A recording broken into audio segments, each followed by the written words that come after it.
1947 में ब्रिटिश हुकूमत ने भारत की आजादी की घोषणा की तो उस वक्त भारत की रियासतों को 3 विकल्प दिए गए। पहला, भारत में शामिल हो जाएं, दूसरा, पाकिस्तान में शामिल हो जाएं, तीसरा, आजाद होकर रहें। 15 अगस्त 1947 को जूनागढ़ रियासत के नवाब महाबत खान ने पाकिस्तान के साथ जाने का फैसला किया। जूनागढ़ की 80% आबादी हिंदू थी और पाकिस्तान के साथ उसका कोई बॉर्डर भी नहीं मिलता था। बावजूद इसके बिना देर किए पाकिस्तान ने 16 सितंबर को जूनागढ़ को अपना हिस्सा मान लिया। जूनागढ़ नवाब महाबत खान के इस फैसले ने भारत सरकार की नींद उड़ा दी थी, लेकिन नवाब और पाकिस्तान की चाल के बाद एंट्री होती है भारत के उस वक्त के गृह मंत्री सरदार वल्लभ भाई पटेल की। 2 महीने के अंदर नवाब महाबत खान जूनागढ़ छोड़कर पाकिस्तान भाग जाते हैं। पाकिस्तानी अधीनता के 55 दिन बाद ही जूनागढ़ पर भारतीय झंडा लहराता है। कहा जाता है कि इसी जूनागढ़ कांड के बाद पाकिस्तान कश्मीर भी गंवा बैठा।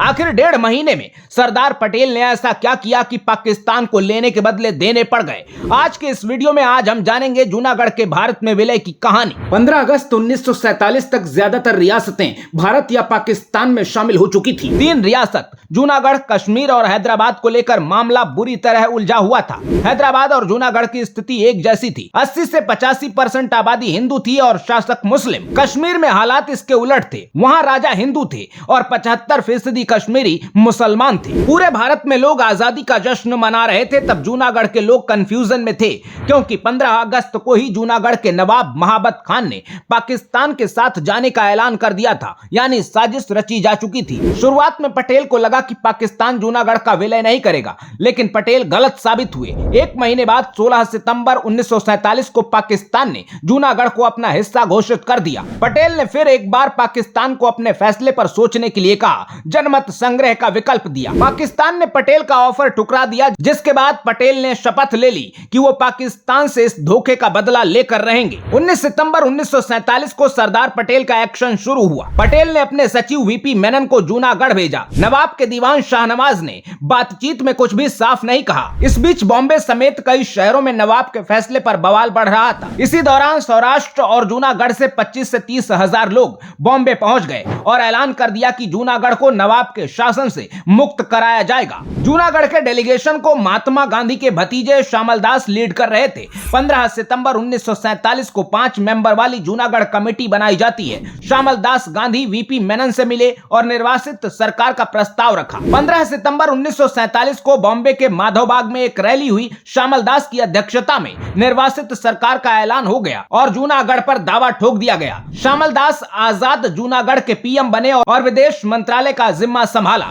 राजकोट को श्यामल दास सरकार का हेडक्वार्टर बनाया गया और आम लोगों की लोक सेना बनाई गई। लोक सेना के सेनापति ने ऐलान किया था कि सरदार पटेल चाहते हैं कि जूनागढ़ के लोग अपनी लड़ाई खुद लड़ें। निर्वासित सरकार ने पटेल की अपील पर लोगों के साथ मिलकर अपना अभियान शुरू कर दिया। 8 नवंबर 1947 तक, यानी सिर्फ 40 दिनों में 160 गांवों पर लोक सेना का कब्जा हो गया। इसके बाद भारत ने अस्थायी सरकार को जूनागढ़ के बाकी इलाकों पर भी कब्जे की अनुमति दे दी। जूनागढ़ की लोक सेना ने ऐसे लोगों को एक किया जो भारत के साथ रहना चाहते थे।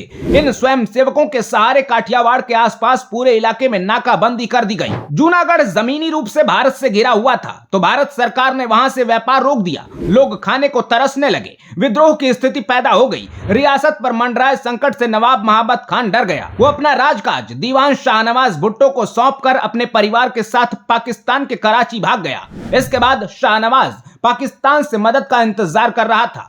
27 अक्टूबर को जिन्ना ने चिट्ठी लिखी और अपनी मजबूरी बता दी। जिन्ना ने कहा था, हमारे पास पैसे खत्म हो चुके हैं, अनाज भी नहीं है। काठियावाड़ के मुसलमानों को पाकिस्तान में कोई भविष्य नहीं दिख रहा है। इसी बीच मौका देखकर निर्वासित सरकार की लोक सेना ने शाहनवाज के खिलाफ आंदोलन छेड़ दिया। इससे तनाव बढ़ता ही जा रहा था। लोक सेना से मुकाबले के लिए शाहनवाज ने 670 मुस्लिम युवकों की एक फौज बनाई। लोक सेना के साथ जन समर्थन था, इसलिए उनके सामने मुस्लिम सेना बेहद कमजोर थी। शाहनवाज को हैसियत समझ में आई तो वो श्यामल दास को जूनागढ़ सौंपने के लिए तैयार हो गया। 2 नवंबर को शाहनवाज ने राजकोट में श्यामल दास सरकार के पास प्रस्ताव भेजा, लेकिन फिर उसे लगा कि जूनागढ़ में हिंदू बनाम मुसलमान की लड़ाई छिड़ सकती है, जिसे सिर्फ सरदार पटेल ही कंट्रोल कर सकते हैं। तो तो 8 नवंबर को वो पलट गया और कहा कि निर्वासित सरकार की बजाय सीधे भारत सरकार जूनागढ़ को अपने नियंत्रण में ले ले। इसके बाद शाहनवाज भी पाकिस्तान भाग गया। 9 नवंबर 1947 को जूनागढ़ पर भारत का नियंत्रण हो गया। सरदार पटेल की नाराजगी के बावजूद जूनागढ़ में 20 फरवरी 1948 को जनमत संग्रह कराया गया। 2 लाख से ज्यादा रजिस्टर्ड वोटर्स में से सिर्फ 91 लोगों ने पाकिस्तान के लिए मतदान किया।